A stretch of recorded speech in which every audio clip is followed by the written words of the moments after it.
നമ്മുടെ ഇസ്ലാം ദീനിനെ നമുക്ക് പഠിപ്പിക്കാൻ വേണ്ടി വന്ന റസൂലുള്ളാഹി സ്വല്ലല്ലാഹു അലൈഹി വസല്ലം കൊണ്ടുവന്ന ഖുർആനിലും ഹദീസിലും റസൂലുള്ളാഹി സ്വല്ലല്ലാഹു അലൈഹി വസല്ലമയുടെയും സഹാബാക്കളുടെ ചര്യയിലും നമുക്ക് പഠിപ്പിച്ചു തന്നത് അംബിയ ഔലിയാക്കൾ അതുപോലെ സ്വാലിഹീങ്ങൾ അവർക്ക് വേണ്ടി ദുആ ചെയ്യുന്നതിലാണ് നിങ്ങൾക്ക് പുണ്യം, അവരോട് പ്രാർത്ഥിക്കാൻ പാടില്ല എന്ന് പല ഹദീസുകളിലും റസൂലുള്ളാഹി സ്വല്ലല്ലാഹു അലൈഹി വസല്ലം നമ്മളെ പഠിപ്പിച്ചിട്ടുണ്ട്.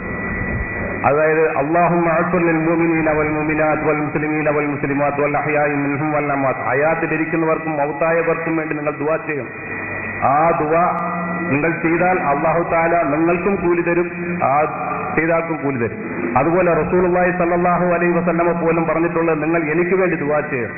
അതായത് നമ്മൾ ബാങ്ക് വിളിക്ക് ശേഷം പോകുന്ന ദുആ അല്ലാഹുമ്മ റബ്ബ ഹാദി ദഅവത്തി തമ്മ വസ്സലാത്തുൽ ഖായിമത്തി മുഹമ്മദൻ വസീലത വൽ ഫദീല, അതായത് വസീല വൽ ഫദീല എന്ന പദവി ഞങ്ങളുടെ നബിക്ക് നൽകണേ എന്ന് നമ്മൾ റസൂലുള്ളാഹി സ്വല്ലല്ലാഹു അലൈഹി വസല്ലമക്ക് വേണ്ടി ദുആ ചെയ്യണം.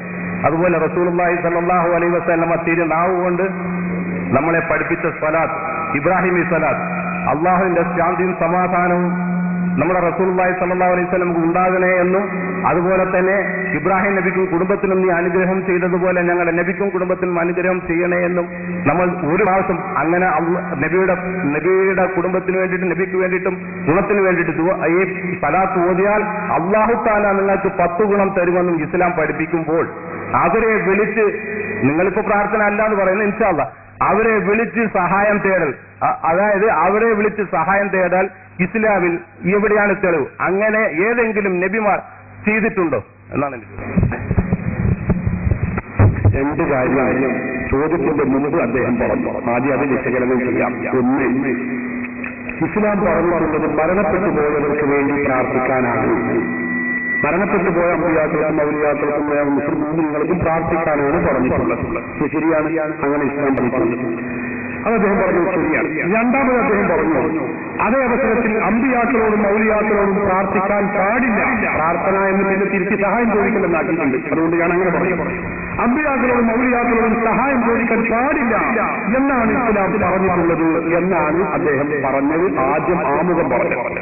അതുകൊണ്ട് ഞാനത് വിഷയം തിരിയാൻ വേണ്ടി പെട്ടെന്ന് നമുക്ക് കാര്യങ്ങൾ ഗ്രഹിക്കാൻ വേണ്ടി ചോദിക്കുന്നു. നിങ്ങൾ ആദ്യം പറഞ്ഞത് ഓക്കെയാണ്. മരണപ്പെട്ടവർക്ക് വേണ്ടി പ്രാർത്ഥിക്കണം എന്ന് ഖുർആൻ പറഞ്ഞിട്ടുണ്ട് എന്നത് ശരിയാണ്, അല്ലെങ്കിൽ ഇസ്ലാം പറഞ്ഞിട്ടുണ്ട്, ഹദീസ് പറഞ്ഞിട്ടുണ്ട്, ഞാൻ എതിർക്കുന്നില്ല, ശരിയാണ്. പക്ഷേ അമ്പിയാക്കളോടും ഔലിയാക്കളോടും സഹായം ചോദിക്കാൻ പാടില്ല എന്ന് ഖുർആൻ പറഞ്ഞിട്ടുണ്ട്, ഹദീസ് പറഞ്ഞിട്ടുണ്ട് എന്ന് നിങ്ങൾ പറഞ്ഞു. എവിടെയാണത് പറഞ്ഞത്? അത് കൊടുക്കും, മൈക്ക് കൊടുക്കൽ പറയാൻ. എന്നിട്ട് ഞാൻ നിങ്ങളെ ചോദ്യത്തിന് ഉത്തരം പറയും.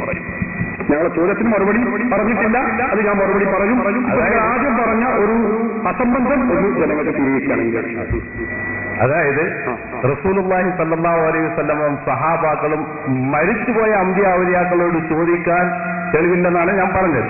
അതായത് മരിച്ചുപോയ അമ്പിയാക്കളോടും ഔലിയാക്കളോടും ചോദിക്കാൻ പാടില്ല, പ്രാർത്ഥിക്കാമെന്നാണ് നിങ്ങൾ പറഞ്ഞു കേട്ടോ, ഞാൻ മറക്കുന്നു.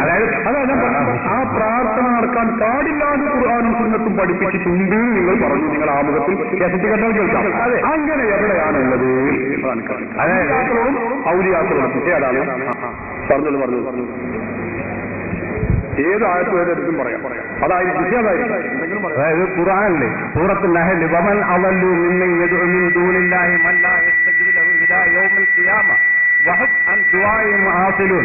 അതായത് നിങ്ങളുടെ അല്ലാഹുവിന് പുറമെ ഇത് ആരോടാണ് പറയുന്നതെന്ന് ആദ്യം നിങ്ങൾ ശ്രദ്ധിക്കണം. അതായത് ഈസാ നബിയെയും മറിയം നബിയെയും വിളിച്ച് പ്രാർത്ഥിക്കുന്ന ക്രിസ്ത്യാനികളോടും ഇബ്രാഹിം നബിയെയും ഇസ്മായിൽ നബിയെയും വിളിച്ച് സഹായം തേടുന്ന മക്കാ മുശ്രിക്കുകളോടും, അതായത് ഇസ്ഹാഖ് നബിയെ വിളിച്ച് പ്രാർത്ഥിക്കുന്ന ഇസ്രായേലോടും യഹൂദരോടുമായിട്ടാണ് അല്ലാഹു തആല ഇത് പറയുന്നത്. ഇത് പൂർവ്വ നബിമാരെ വിളിച്ച് സഹായം തേടുന്നവരെയാണ് വിളിച്ച് പറയുന്നത്. അള്ളാഹുവിന് പുറമെ ഖിയാമത്ത് നാൾ വരേക്കും ഉത്തരം തരാൻ കഴിയാത്തവരെ വിളിച്ച് പ്രാർത്ഥിക്കുന്നവനേക്കാൾ വഴിപിഴച്ചവൻ വേറെ ആരുണ്ട്? വമൻ അളല്ലു മിമ്മൻ യദ്ഉ ദുആ, വിളിച്ച് ദുആ ചെയ്യുന്നവനേക്കാൾ വഴിപിഴച്ചവൻ വേറെ ആരുണ്ട് എന്ന് ഖുർആനിലെ. അത് മാത്രമല്ല, ലാ തസ്മഉ ദുആക്കും, നിങ്ങൾ അത് മാബൂദ് അത് ഇതൊക്കെ പറയുന്നുണ്ട്. പക്ഷേ വഫാത്തായവരെ അടുത്ത് നമ്മൾ സഹായം, അതായത് എന്നെ നരകത്തിൽ നിന്ന് രക്ഷിക്കണേ, എനിക്ക് കുഞ്ഞിനെ തരണേ, അങ്ങനെ യാതൊരു സഹാബാക്കളും യാതൊരു പ്രവാചകന്മാരും ഈ ഈ കഴിഞ്ഞു പോയ, അതായത് മൗത്തായി പോയവരെ വിളിച്ച് പ്രാർത്ഥിക്കാത്തത് കൊണ്ട്, സഹായം തേടാത്തത് കൊണ്ടിട്ട് നമുക്ക് മുസ്ലിങ്ങൾക്ക് അത് അനുവദനീയമല്ല, അത് ശിർക്കാണ്. അത് നമ്മൾ പ്രസ്താവന പിന്നെ നടത്താം. നിങ്ങളിപ്പോ പ്രസ്താവിക്കണ്ട, നമുക്ക് തീരുമാനിച്ചിട്ട് പ്രസ്താവന നടത്താം. നമ്മളെ വിഷയത്തെ എന്താണ്? അമ്പിയാക്കളോടും ഔലിയാക്കളോടും സഹായം ചോദിക്കാൻ പാടില്ല എന്ന് ഖുർആൻ പറഞ്ഞിട്ടുണ്ട് എന്നാണ് നിങ്ങളൊരു വാദം. രണ്ട് വാദമാണ് പറഞ്ഞത്. ഒന്ന് ഞാൻ സമ്മതിച്ചത് അർത്ഥമില്ല. രണ്ടാമത്തെ വാദം, അമ്പിയാക്കളോടും ഔലിയാക്കളോടും സഹായം ചോദിക്കാൻ പാടില്ല എന്ന് ഖുർആൻ പറഞ്ഞിട്ടുണ്ട് എന്നാണ് നിങ്ങൾ പറഞ്ഞത്. അപ്പൊ ഞാൻ ചോദിച്ചു, അത് ഖുർആനിലെവിടെ, അതിന് ആയത്ത് എവിടെ, ഹദീസ് എവിടെ? അപ്പൊ നിങ്ങൾ പറഞ്ഞു ഒരു തെളിവ് സൂറത്തുൽ അഹ്സാബിലെ 5-ാമത്തെ ആയത്ത്, വമൻ അദല്ലു മിമ്മൻ യദഉ മിൻ ദൂനില്ലാഹി മൻ ലാ യസ്തജീബു ലഹു ഇലാ യൗമിൽ ഖിയാമത്തി വഹും അൻ ദുആഇഹിം ഗാഫിലൂൻ എന്ന ആയത്താണ് തെളിവ് എന്നാണ് നിങ്ങൾ പറഞ്ഞത്, അല്ലേ? ഞാൻ ചോദിക്കും, ഈ ആയത്തിൽ അമ്പിയാക്കളോടും ഔലിയാക്കളോടും സഹായം ചോദിക്കാൻ പാടില്ല എന്നാണെന്ന് ഈ ആയത്തിന്റെ ഏത് പദത്തിന്റെ അർത്ഥമാണ്? ഒന്ന് വിശദീകരിക്കും. മുസ്ലിയാരെ, ഈ ആൾക്കാരെ വട്ടം കളിപ്പിക്കുന്ന പണി നിർത്തണം. കാരണം ഞാൻ നേരത്തെ പറഞ്ഞില്ലേ, അല്ലാഹു തആല ഇബ്രാഹിം നബിയെയും ഇസ്മായിൽ നബിയെയും പ്രവാചകന്മാരെ വിളിച്ചു സഹായം തേടുന്നവരെയാണ് അവർക്ക് നാശമൊന്നും നഷ്ടമൊന്നും നരകത്തിലൊന്നും അല്ലാഹു തആല പറയുന്നത്. എന്നിട്ട് ഔലിയാക്കളടുത്ത് ചോദിക്കേണ്ടാണ് എവിടെയാണുള്ളത്, അമ്പിയാക്കളടുത്ത് ചോദിക്കാൻ എവിടെയാണുള്ളത്? ഇത് ഏത് സാധാരണക്കാരനും മനസ്സിലാവുന്ന രീതിയാണ്. അതായത് അല്ലാഹു തആല നബി മുഖേനയാണ് പറയുന്നത്. നബി മുഖേന പറയാണ്, ഈ നബിമാരെ വിളിച്ച് സഹായം തേടുന്നവരെയാണ് പറയുന്നത്.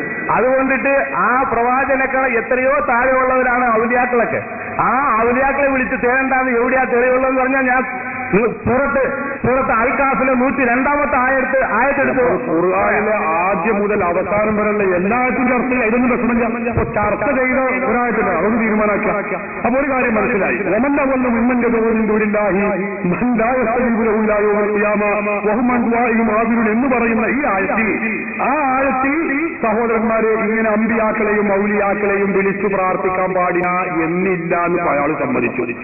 പിന്നെന്താണുള്ളത്? മൂത്രവക വിശദീകരണമാണ്. അത് അറിഞ്ഞതെങ്ങനെ മൂത്രവക ഭാഗങ്ങളാണ്. ഖുർആനിലെ ആയത്തിൽ അങ്ങനെയില്ല. ഉറപ്പാണല്ലോ. വമന്നവല്ല മിമ്മന്റെ റസൂലല്ലാഹി അലൈഹി വസല്ലം ഈ ആയത്തിൽ അമ്പിയാക്കളെയോ ഔലിയാക്കളെയോ വിളിച്ച് സഹായം ചോദിക്കാൻ പാടില്ല എന്ന് ആയത്തിലില്ല. ഇല്ലാതെ മൂപ്പരും പറഞ്ഞല്ലോ. നിങ്ങൾ ആളുകളെ പൊട്ടനാക്കണ്ടെന്നാ പറഞ്ഞത്. പറയുന്നുള്ളതിന് മറുപടി, ആളുകൾ വിദ്യാർത്ഥികളോ പൊട്ടത്തരം കാട്ടിരുന്നോ ഞാനും പറയണ്ട നിങ്ങളും പറയണ്ട. അത് ജനങ്ങൾ അങ്ങനെ മനസ്സിലാക്കിക്കോളും. നമ്മളെ വിഷയാക്കണ്ടല്ലോ. ഈ ആയത്തിൽ എവിടെയാണ് പറഞ്ഞിട്ടുള്ളത് എന്നായിരുന്നു എന്റെ ചോദ്യം. ഈ ആയത്തിലെ ഏത് പദത്തിന്റെ അർത്ഥമാണത് എന്ന് എനിക്കറിയേണ്ടത്. അമ്പിയാക്കളോടും ഔലിയാക്കളോടും സഹായം ചോദിക്കാൻ പാടില്ല എന്നതിന് രേഖയായി ചിലപ്പോൾ ഈ ആയത്ത് ഉദ്ദേശിച്ച് ഈ 102-ാം താഴ്ന്ന വിക്കറ്റ് അത് കഴിഞ്ഞിട്ട് നമുക്ക് ചർച്ച ചെയ്യാം. ഈ ആയത്തിൽ ഓതിയ ആയത്തിൽ ഏത് പദത്തിന്റെ അർത്ഥമാണ് അമ്പിയാക്കളോടും ഔലിയാക്കളോടും സഹായം ചോദിക്കാൻ പാടില്ല എന്ന് പറഞ്ഞത് എന്ന് വിശദീകരിക്കാൻ നിങ്ങൾക്ക് കഴിഞ്ഞിട്ടില്ല. അത് നിങ്ങൾ ആളുകളെ പ്രസംഗിപ്പിക്കേണ്ട അത് പറഞ്ഞതുകൊണ്ട് അതിന്റെ മറുപടി ആവില്ല. അത് പിന്നെ നിങ്ങൾ നടത്തിയത് നിങ്ങളെ വക ഒരു വിശദീകരണമാണ്. നമുക്ക് മുജാഹിദുകളുടെ വിശദീകരണം ആവശ്യമില്ല. നിങ്ങൾ ഇവരുടെ മുജാഹിദിന്റെ നേതാവായിരിക്കാം, എനിക്കതിന് എതിർപ്പില്ല, സന്തോഷമുള്ളൂ. പക്ഷെ നിങ്ങളുടെ വിശദീകരണം എനിക്ക് ആവശ്യമില്ല. എന്റെ വിശദീകരണം നിങ്ങൾക്കും ആവശ്യമില്ല. ഖുർആനിലുണ്ടോ പറയാം, ഹദീസിലുണ്ടോ പറയാം, ഇജ്മാഉണ്ടോ പറയാം, ഖുർആൻ പണ്ഡിതന്മാർ പഠിപ്പിച്ചിട്ടുണ്ടോ പറയാം. അതല്ലാതെ നിങ്ങളെ വക മുസ്ലിയാരെ എന്ന് പറഞ്ഞുകൊണ്ട് മറുപടി ആവില്ല. അല്ലെങ്കിൽ ഖുർആന്റെ വിശദീകരണവും ആവില്ല.